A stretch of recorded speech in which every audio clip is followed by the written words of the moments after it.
Good morning all of you. आज फिर से आप सबको नर्सिंग विद सोनी राज में स्वागत है।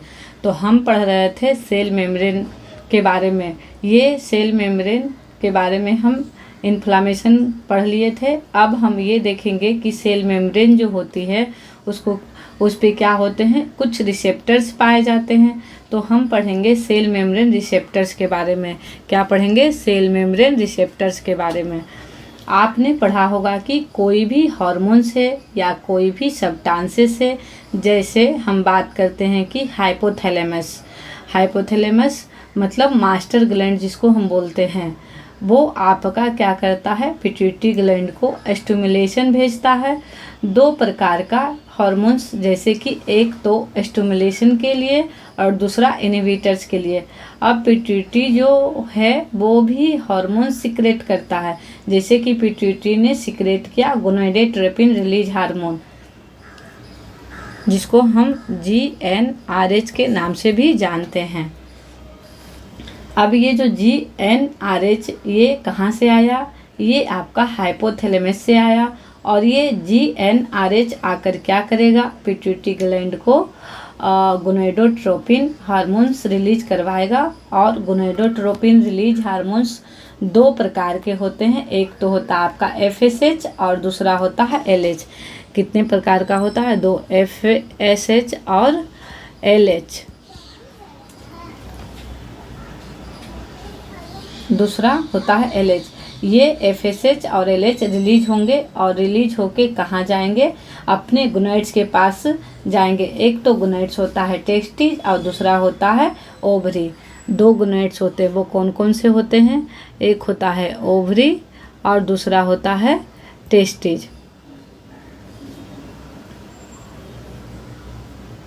अगर फीमेल के बॉडी में रिलीज हुए तो वो दोनों जाकर ओवरी पे काम करेंगे, और अगर मेल में रिलीज हुए हैं तो दोनों जाकर टेस्टी पे काम करेंगे। तो ओवरी पे जाएंगे तो ओवरी पे जाके स्टिमुलेट करेगा, और स्टिमुलेशन होने के बाद क्या होगा? ओव्यूलेशन करवाएगा। अब ये FSH और LH ओवरी पे ही जाकर क्यों काम कर रहे हैं? इसलिए हम सेल मेम्ब्रेन रिसेप्टर्स पढ़ेंगे। क्यों पढ़ेंगे सेल मेम्ब्रेन रिसेप्टर्स? तो आगे हम देखते हैं। LH रिलीज हुआ पिट्यूटरी ग्लैंड से। LH जो है, इस LH हार्मोन करने वाले जो हैं ये किस पे प्रेजेंट होते हैं? तो ये फीमेल की बात करें तो ओवरी पे, ओनली ऑन ओवरी पे प्रेजेंट होते हैं, और मेल की बात करें तो ओनली ऑन टेस्टी पे प्रेजेंट होते हैं। उसी तरह से हम पढ़ रहे हैं सेल मेम्ब्रेन रिसेप्टर्स के बारे में। सेल मेम्ब्रेन रिसेप्टर्स के बारे में पढ़ रहे हैं। सेल मेम्ब्रेन के अंदर कोई चीज़ आएगी तो वो कब आएगी? जब वो इन रिसेप्टर से अटैच होगी। अगर ये रिसेप्टर्स वो चीज़ को अटैच कर लेगा तो अंदर पहुंचा देगा, नहीं किया तो वो चीज़ बाहर ही चली जाएगी। उसी तरीके से आपके सेल मेम्ब्रेन पे भी रिसेप्टर्स होते हैं, और इन रिसेप्टर्स की कोई अब अगर सपोज करो किसी सेल का जो रिसेप्टर्स है वही रिस्पॉन्स है उस सेल को काम कराने के लिए, और वो सेल रिसेप्टर्स क्या हो जाएगा? डैमेज हो गया या ब्लॉक हो गया या ओवर फंक्शन हो गया। तो क्या होगा? ओवर फंक्शन मीन्स जितना उसका लिमिट है उससे ज़्यादा वर्क करना, फिर आपको डिजीज देखने को मिलेगी। सेल में एबनॉर्मलिटी ही क्या कहलाती है? डिजीज कहलाती है। इसी तरह से क्या हुआ, जो सेल मेम्ब्रेन है वो क्या हो गया? डैमेज हो गया, ब्लॉक हो गया, ओवर फंक्शन देखने के लिए मिला, तो क्या हो जाएगा? डिजीज देखने के लिए मिलेगा। डिजीज ही क्या कहलाती है? सेल का एबनॉर्मलिटी कहलाती है। जैसे हम फॉर एग्जांपल लेंगे आई को, तो जो आई हमारा है इसमें दो रिसेप्टर्स होते हैं। एक होते हैं रोडोस्पिन और एक होते हैं कोन्स। अब ये जो कोन्स रोडोस्पिन है ये डार्क लाइट में वर्क करती है, काम करती है, और ये जो कोन्स है वो डे लाइट में वर्क करती है। दोनों का काम क्या है? विजन। तो ये जब जो रोडोस्पिन है हमारा वो किसी वजह से किसी कारण से क्या हुआ, डैमेज हो गया। अगर डैमेज हो गया तो हमें क्या देखने के लिए मिलेगा, नाइट ब्लाइंडनेस देखने के लिए मिलेगा। अगर डे ये कोन्स जो है ये हमें किसी वजह से रप्चर हो गया, डैमेज हो गया, तब हमको क्या देखने के लिए मिलेगा, कलर ब्लाइंडनेस देखने के लिए मिलेगा। और ये डे लाइट जो है इसका इन्वेस्टिगेशन क्या होगा, IOC क्या होगा, इसका IOC मतलब होता है इन्वेस्टिगेशन ऑफ चॉइस। तो ये क्या होगा, इसमें हम क्या करेंगे, ECHR टेस्ट करेंगे, ECHR चार्ट टेस्ट करेंगे। ये इसका इन्वेस्टिगेशन ऑफ चॉइस होता है। नेक्स्ट हम देखेंगे, नेक्स्ट एग्जांपल हमारा किडनी है।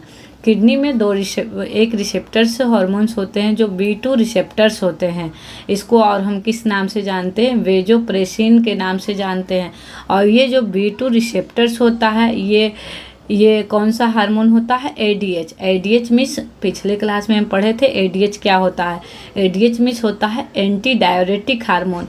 और एंटी डायरेटिक हार्मोन का क्या वर्क होता है, जो हमारा यूरिन आउटपुट होता है, यूरिन पास आउट होता है, उसको क्या करता है, कम करता है। अब यूरिन आउटपुट पास आउट जो है वो क्या होता है, कम करने का काम करता है। और अगर ये जो V2 रिसेप्टर से डैमेज हो जाएगी तो जो हमारा यूरिन पास आउट है वो क्या काम करेगा, कम होगा या ज़्यादा होगा। तो जो एंटी डायरेटिक हार्मोन है ये तो इसको कम करने का काम करता है, लेकिन अगर ये डैमेज हो गया तो हमारा जो यूरिन पास आउट है वो क्या होगा, इंक्रीज हो जाएगा। और जब इंक्रीज होगा तो हमें क्या देखने के लिए मिलेगा, और यूरिन आउटपुट किस में इंक्रीज होता है, तो वो होता है डायबिटीज़ इंसिपिडस में, जो जिसका क्या नाम है, पॉलीयूरिया। तो ये हमारा सेल मेम्ब्रेन था, और सेल मेम्ब्रेन हमारा यहाँ कंप्लीट हो चुका है। और हमारा सेल का 3 कंपोनेंट्स था, सेल मेम्ब्रेन, न्यूक्लियस, साइटोप्लाज्म।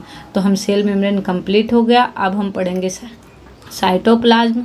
तो देखिए साइटोप्लाज्म के बारे में, ये हमारा साइटोप्लाज्म है। साइटोप्लाज्म को और किस नाम से जानते हैं, बायोलॉजिकल फ्लूइड ऑफ सेल।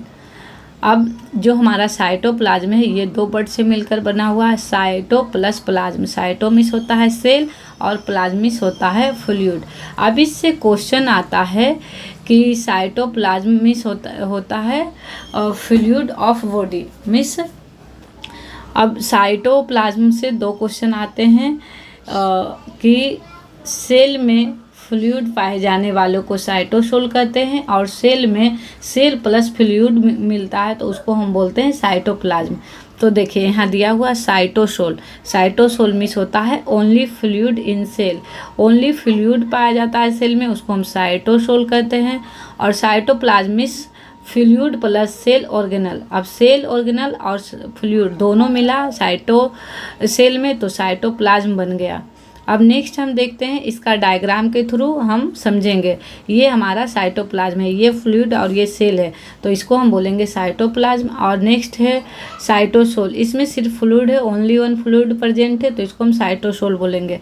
अब जो हमारा साइटोप्लाज्मिक ऑर्गेनेल्स होते हैं उसके बारे में हम जानेंगे कि साइटोप्लाज्म में हमारा साइटोप्लाज्मिक ऑर्गेनेल्स पाए जाते हैं। तो वो कौन कौन से हैं, mitochondria, Golgi body, lysosome, endoplasmic reticulum, ribosome, mitochondria, microtubules, cytoskeleton. अब इसको हम 1 बाय 1 करके पढ़ेंगे सेल ऑर्गेनेल के बारे में। सेल ऑर्गेनेल में क्या आता है, फर्स्ट आता है एंडोप्लाज्मिक रेटिकुलम। एंडोप्लाज्मिक जो रेटिकुलम है वो उसका स्ट्रक्चर कैसा होता है, टिनी ट्यूबुलर स्ट्रक्चर होता है। अब हम इसके स्ट्रक्चर के बारे में जानेंगे। जो एंडोप्लाज्मिक रेटिकुलम होता है वो 2 टाइप्स का होता है। फर्स्ट होता है रफ एंडोप्लाज्मिक रेटिकुलम, सेकेंड होता है स्मूथ एंडोप्लाज्मिक रेटिकुलम। ये किसके आधार पे 2 टाइप्स के होता है, on the basis of ribosome granules के आधार पे।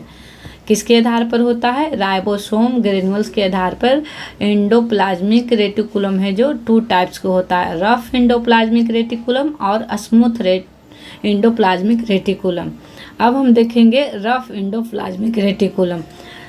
तो ये रफ एंडोप्लाज्मिक रेटिकुलम क्यों होता है? क्योंकि इस पे राइबोसोम का ग्रेन्यूल्स प्रेजेंट होते हैं, प्रेजेंस ऑफ राइबोसोम ग्रेन्यूल्स, इसीलिए ये रफ एंडोप्लाज्मिक होता है। इसका अपीयरेंस कैसा देखने के लिए मिलेगा? रफ। अब इसका फंक्शन क्या होता है रफ एंडोप्लाज्मिक रेटिकुलम का? इसका फंक्शन होता है सिंथेसिस ऑफ प्रोटीन, ये प्रोटीन का निर्माण करता है। अब हम नेक्स्ट देखेंगे स्मूथ एंडोप्लाज्मिक रेटिकुलम। तो इस पे राइबोसोम का जो ग्रेन्यूल्स होता है वो एब्सेंस होता है, इसलिए इसका अपीयरेंस कैसा देखने के लिए मिलता है? स्मूथ। नेक्स्ट देखते हैं फंक्शन उसका स्मूथ एंडोप्लाज्मिक रेटिकुलम का। तो इसका फंक्शन है सिंथेसिस ऑफ लिपिड, क्या करती है? फैट को निर्माण करती है, स्टोरेज ऑफ कैल्शियम, कैल्शियम को स्टोर करके रखती है, डिटॉक्सिफिकेशन ऑफ ड्रग का डिटॉक्सी करती है, डिटॉक्सिफिकेशन करती है। नेक्स्ट है गोल्जी बॉडी। अब गोल्जी एपरेट्स इसको कहते हैं। अब गोल्जी बॉडी का कैसा इसका स्ट्रक्चर होता है? फ्लैट होता है, चिपटा होता है, डिस्क शेप्ड स्ट्रक्चर होता है गोल्जी बॉडी का। और इसको किस नाम से जानते हैं? Postman of cell. इस सेल को हम पोस्टमैन ऑफ सेल कहते हैं। क्यों कहते हैं?